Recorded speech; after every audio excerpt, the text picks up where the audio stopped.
Here's a quick video to show you how to change the blade on your Pulsar 21-inch push mower. It's really simple to do. All you're going to need is a replacement blade like this. Got a link below in the description for that. Let's get started. All right, so the first thing you're going to want to do is weigh down the handle.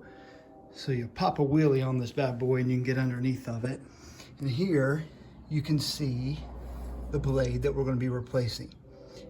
To take it off, we have to loosen it up right here. All right, to do this, you're going to need a ratchet wrench, 17mm socket, but I'm already running into a problem. This thing is on here so tight, I can't get it to break with this. So I'm actually going to use a breaker bar with that 17mm socket. Again, all this stuff linked right below in the details.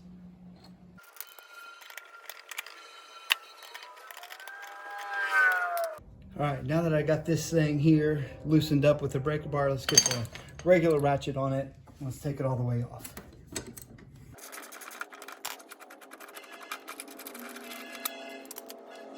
All right, before we can attach the blade back to it, we got to take this little housing piece. It's going to just slide right over it. You'll see a notch right here in the middle of it. Just going to slide it over this little part.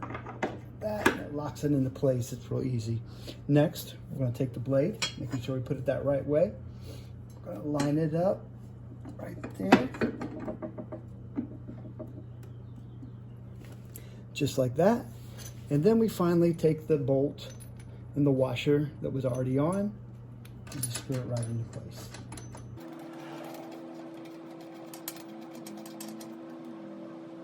Once you hand tighten it, go ahead and get the ratchet back on it.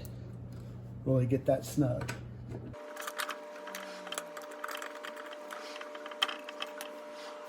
And now your mower's ready to go. A nice sharp blade, ready to cut the grass.